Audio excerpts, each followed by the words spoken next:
Dear friends, today we are going to take the first topic of our plus 2 NCERT, and it is about electrostatics. Our first topic is about electrostatics, where we will discuss the charges. That is, electrostatics deals with the study of charges which are at rest. Electrostatics is the study of charges at rest. Okay. And in this electrostatics, two chapters are there. The first one is electric charges and electric field, and the second one is electric potential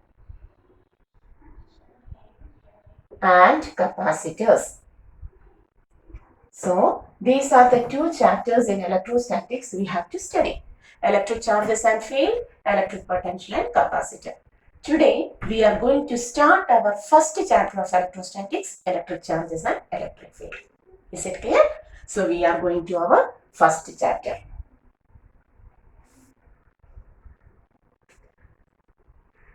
Electric charges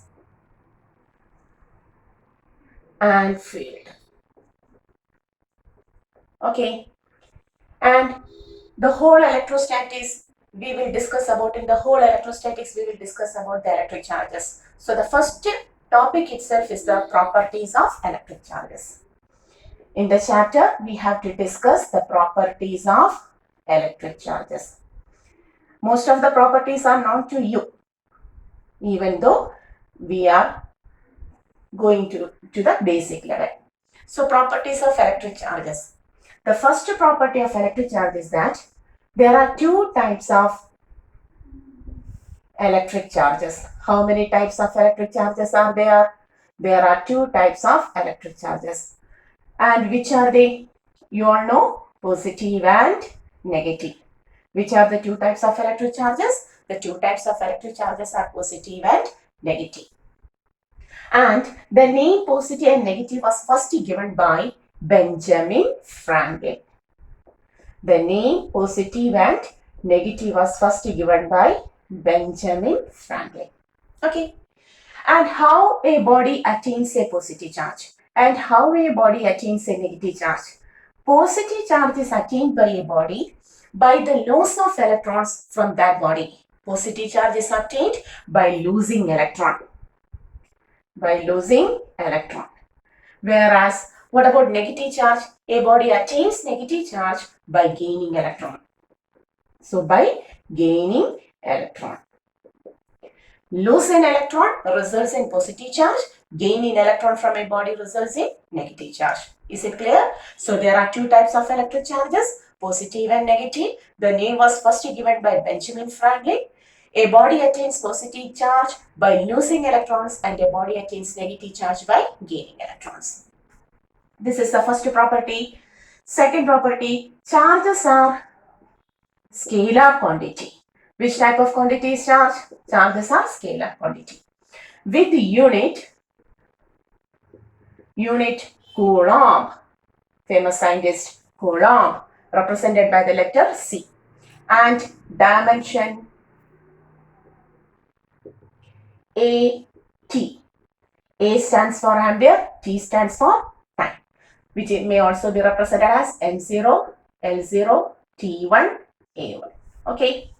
So it is a scalar quantity and its unit is taken as Coulomb and dimension as AT. Next. Since it is scalar quantity, it is additive in nature. What is additive in nature? That is, two charges can be added or subtracted just like two numbers can be. Okay? That is, for example, if a system contains plus 3 Coulomb and plus 2 Coulomb, the total charge will be plus 5 Coulomb. If a system contains plus 3 Coulomb and minus 2 Coulomb, the system will have plus 1 Coulomb. If the system contains minus 3 Coulomb, minus 2 Coulomb, the total system will have minus 1 Coulomb. Okay, and suppose minus 3 Coulomb and plus 3 Coulomb, neutral body. This is called as the neutral body. This is negatively charged, positively charged body. Okay, so since charges are scalar quantity, they are also additive in nature. They can be added or subtracted just like any two numbers can be. Is it clear? Very simple properties. Next is, we know what happens when two positive charges are kept nearby. They repels. When two negative charges are kept nearby, they repels. That is, like charges repels. Whereas a positive and a negative charge attracts. Unlike charges attracts. We know like charges repels and unlike charges attracts. So this is the, all of these properties are known to you, even though we have to study from the very basic things. So we are discussing all of this. Okay. So we know like charges repels, whereas unlike charges attracts. Next property. The next important property about charges is about the conservation of charges. Charges are conserved. Conservation of charges. What is this conservation of charges? Conservation of charges states that charges can neither be created nor be destroyed. Why we are saying so? Because in the first property itself we have suggested that a body obtains a positive charge by losing its own electron, and a body attains a negative charge by gaining electron. So we have never created a new fresh positive charge or a new negative charge. We have just transferred electrons from one body to another body. Okay, that is, conservation of charges states that charges can neither be created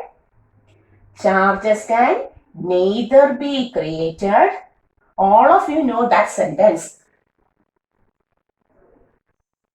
nor be destroyed. Charges can neither be created nor be destroyed, but can be transferred from one body to another body. Okay, that is, for an isolated system, if there is no contact with the surrounding, such a system, that is for an isolated system,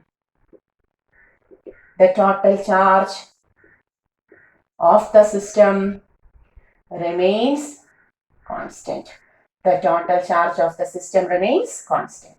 So conservation of charge states that charges can neither be created nor be destroyed, but can be transferred from one body to another body. That is, for an isolated system, the total charge remains constant. Okay, so this is the fifth property. The sixth property is quantization of charges. The next property is quantization of charges. So what is this quantization of charges? Quantization deals with the fixed amount of charges. That is, a body can release 1 electron, 2 electron, 5 electron from it, 10 electron, 100 electron. Okay, it never releases half electron, 1/4 of electron. Okay, that is, electrons are released from a body in integral multiple. That is, fixed amount of electrons are transferred from one body to another body. That is called as the quantization of charge. That is, quantization of charge states that the total charge on a body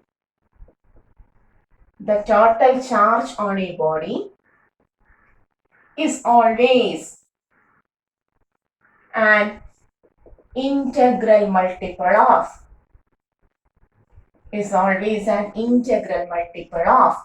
electronic charge, which is taken as our fundamental charge. Integral multiple of the fundamental charge, E, where E is equal to 1.6 into 10 raised to minus 19 coulomb, where E is equal to 1.6 into 10 raised to minus 19 coulomb. Therefore, the equation may be taken as the total charge Q on a body is equal to N times E. If the charge is positive, you may put a positive sign. If the charge is negative, you may put a negative sign. So Q is equal to plus or minus NE. This is quantization of charge. Okay, is it clear? So quantization of charge states that the total charge on a body is always an integral multiple of fundamental charge E, where E is equal to 1.6 into 10 raised to minus 19 coulomb, or Q is equal to plus or minus NE. Okay. Suppose if a question is asked like this, how much electrons constitute 1 coulomb? How much electrons constitute 1 coulomb? How much electrons constitute 1 coulomb charge? A question is given like this. How much electrons are required for 1 coulomb charge? Whether 1 electron? Never. Our equation is Q is equal to Ne, plus or minus. 1 coulomb is equal to, our charge is now 1 coulomb. 1 coulomb is equal to N into number of electrons into the charge of electron, 1.6 into 10 raised to minus 19 coulomb. Therefore, N is equal to 1 coulomb by 1.6 into 10 raised to minus 19 coulomb. Solving this, we will get N is equal to 6.25 into 10 raised to 18 electrons. How much electrons? 6.25 into 10 raised to 18 electrons. That means in order to obtain 1 coulomb charge on a body, either positive or negative, if a body had to attain plus 1 coulomb charge, 6.25 into 10 raised to 18 electrons must be released from that body. Okay, a huge amount of electrons must be released from that body. Similarly, if a body attains a negative 1 charge, minus 1 charge, then this much amount of electrons has been transferred to that body, gained by that body. Okay, it means that this quantization of charge always deals with microscopic charged bodies. Very important, very important. Quantization of charge always deals with the microscopic charged bodies. It is not valid for macroscopic charged bodies. It is not at all valid for macroscopic charged bodies. Okay, that is, we have understood even 1 coulomb. I am rubbing this. So we know even 1 coulomb constitutes or we can say somewhat 6.25 into 10 raised to 18 electrons are required for 1 coulomb of charge. 1 coulomb charge കിട്ടാൻ എത്ര electronsന്റെ transfer ഉണ്ടായിരിക്കണം? 6.25 into 10 raised to 18. And by using this value, you may solve other questions also. Suppose a question is like this. How many electrons are transferred from a body for obtaining minus 2.5 coulomb? That means 1 coulomb requires this much. So minus 2.5 means 6.25 into 10 raised to 18 into 2.5. Minus charge means that much amount of electrons are gained by that body. Okay, so this much. One more thing important is whether any transfer of mass during this process. Yes, mass of electron is 9.1 into 10 raised to minus 31 kilogram. Mass of an electron is 9.1 into 10 raised to minus 31 kilogram. So when 1 electron is removed, this much mass is also removed. When 10 electrons are removed, this much mass into 10 is also removed. When 1 coulomb is obtained, this much mass into 6.25 into 10 raised to 18 of mass is also changed. So always there is change in mass when there is a transference of electron from one body to another body. Okay, so is it clear what is quantization of charge? Quantization of charge states that the total charge on a body is always an integral multiple of a fundamental charge, a basic charge E, where E is equal to 1.6 into 10 raised to minus 19 coulomb. That is, Q is equal to plus or minus Ne. And from this equation, we can find that 1 coulomb charge contains somewhat 6.25 into 10 raised to 18 electrons. And moreover, quantization of charges is valid only for microscopic charged bodies. And when electrons are transferred from one body to another body, its mass is also transferred. That is, there is change in mass when a body gains or loses electron. This is quantization of charge. And the last property of electric charges we have to discuss is it is invariant in nature. Invariant in nature. What is this invariant nature? It means that charge of a body never depends on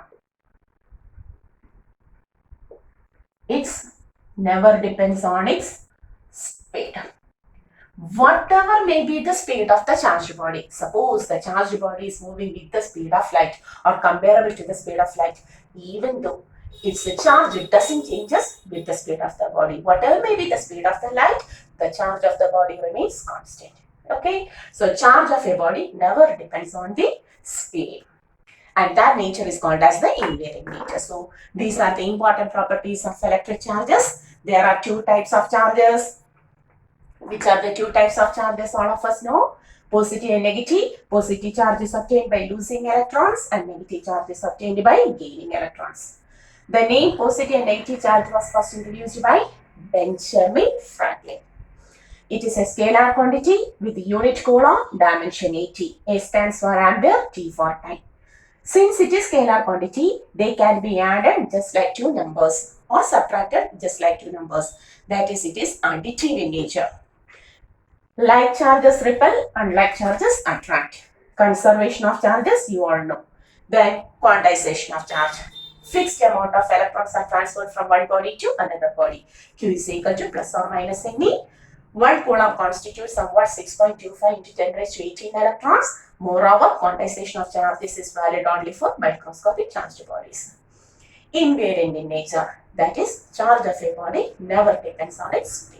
Okay, so all of these are the important properties of electric charges. You may pause the video and may take the notes. Then only it becomes perfect. Okay. So now I am going to rub all of this, and in all of the books there is a small comparison between charge and mass is given. A very small comparison. Charge mass comparison. So can you compare charge and mass? Charge and mass comparison. Charge, mass. How many types of charges are there? Two types, positive and negative. But mass is always positive. Negative mass cannot be obtained. Like charges repel, unlike charges attracts. That is both attractive and repulsive. Okay. Whereas always, masses are always attractive in nature. They are always attractive. The third important point, charges are invariant. That is, charge of a body never depends on the speed. Whatever may be the speed of the body, charge never changes with the speed. But masses are variant. Okay. What is variant nature? The mass of a body changes with its speed. But this speed is not equivalent to our speed, our normal speed. We are dealing with microscopic charged bodies, and for such bodies, if their speed is comparable to the speed of light, we have already studied an equation m is equal to m0 by root of 1 minus v square by c square in our plus 1 topic, where m0 is taken as the rest mass. M0 is the rest mass. That is, when the body is stationary, its mass is taken as m0. But if the body is moving with a speed which is comparable to c, like electron speed is almost 10 raised to 6 meter per second. So v is comparable to c. In such cases, this value has a valid term. And on solving, we can see the mass of the body becomes dynamic, changing, variable. Then that's why mass is said to be variant in nature. But charges are always invariant. Okay, so there is a small comparison between charge and mass also. Okay, so all of these are the first topic we have to discuss in this chapter, the properties of electric charge. The next topic is methods of charging a body, that we will discuss in the next video. This is a very small video. Copy it, follow it, study it well. Okay, see you.